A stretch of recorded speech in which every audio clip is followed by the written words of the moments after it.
actuellement en présence de 3 hackers professionnels. Avec un petit détail tout de même, ce sont des hackers éthiques. Bonjour à vous 3. Nous avons Youssef, Nicolas et Clément. Bonjour à tous les 3. Bonjour à toi. Bienvenue au salon Merci. Digitalize. Alors, vous nous venez tous les 3 de la société Cresco. C'est ça. Et vous avez également fondé une ASBL qui s'appelle, que je ne dise pas de bêtises, BeHack. Tout à fait.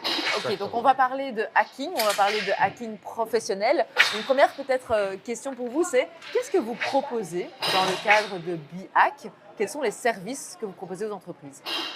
Alors, avec Cresco et BeHack, l'objectif est le même, c'est d'aider le tissu économique belge, l'écosystème, à augmenter son niveau de maturité en termes de cybersécurité. Okay. Donc, c'est autant apprendre des nouvelles choses qu'également protéger son infrastructure informatique. D'accord. Comment vous faites ça? Comment vous faites pour… vous me disiez tout à l'heure, votre mission, la phrase un peu choc, c'est… The basic mission of what Cresco stands for is diminishing the hack value of a society. So basically what hack value is basically if you cross-check the time it would take for a hacker to get inside a society and the reward he would get from it, you get the hack value. And the more you can diminish that hack value by complicating the life of a hacker, the less likely you are to be targeted. En om het nog eens in het Nederlands te zeggen, we willen eigenlijk het cybersecurity maturiteitsniveau in België doen stijgen in het algemeen. Ok, donc en gros, moi j'ai adoré cette phrase quand vous me l'avez dit tout à l'heure, le but c'est de se faire hacker avant de se faire hacker. Ouais, c'est ça. Et ça, je trouve ça génial. Donc c'est vraiment ça votre mission, c'est ça ce que vous faites. Exactement. Parce qu'en fait, on va répliquer les méthodes des hackers pour pirater les infrastructures de nos clients. Okay. Et de là, on ressort les failles et les vulnérabilités et on les aide ensuite à mettre en place des plans d'action pour pouvoir se sécuriser. And that is the part that makes us ethical about it. We gaan eigenlijk alle kwetsbaarheden proberen bloot te leggen, hè, van onze klanten, van de infrastructuur van onze klant. En op basis daarvan gaan we hun helpen om de nodige bescherming op te zetten, laten we ons zeggen. We gaan ons echt baseren op de infrastructuur dat de klant heeft. Hè. Dus we gaan geen oplossingen verkopen, we gaan gewoon advies geven om de nodige herconfiguraties uit te voeren. Ok. Quand vous faites ce premier hacking pour l'entreprise, quelles sont vos constatations? Il y a combien de failles? Quel type de failles? Well, of course, it will depend on the infrastructure of the clients, but if I have to give an average, we have approximately 25 vulnerabilities found per client, some, of course, more dangerous than others. And inside those 25 vulnerabilities, we have a 60% chance of at least one of them being a critical one, so one that would lead to full compromission of the client's infrastructure. Ok, donc quand même 25 failles en moyenne trouvées, dont 60% pourraient être critiques. Ça veut dire quoi, une faille critique? C'est vraiment l'arrêt des activités de la société? Well, not the full stop of the company itself, but at least the full stop of the infrastructure that is impacted by that vulnerability. If it's a website, the website could be taken down or replaced by something else. But if it's, for instance, the mail server of the company, well, you wouldn't be able to send any mails anymore, and it would cut off the communication part of the company.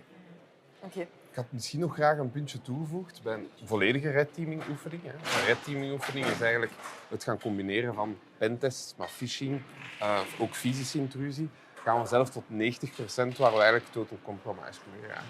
Ok. Comment est-ce que vous en êtes arrivés tous les 3 à devenir des hackers professionnels éthiques? Well, in my case, if I have to put it lightly, it was to piss off my dad because he installed a parental control on my computer. And I was 11 or 10 at the time. I wanted to play Minecraft, just like every kid does. But not like every kid does. I started to search on Google how to hack parental control in order to bypass it. And that's when I discovered a world full of possibilities and I fell in love with cybersecurity. Mais du bon côté de la force. Of course.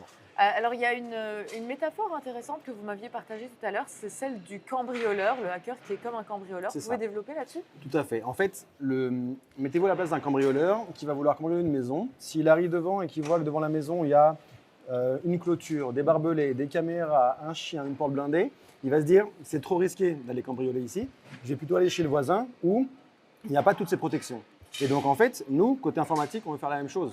On veut que le client ait les défenses suffisantes et nécessaires pour en fait décourager le hacker et l'inciter à aller chez quelqu'un d'autre, entre guillemets.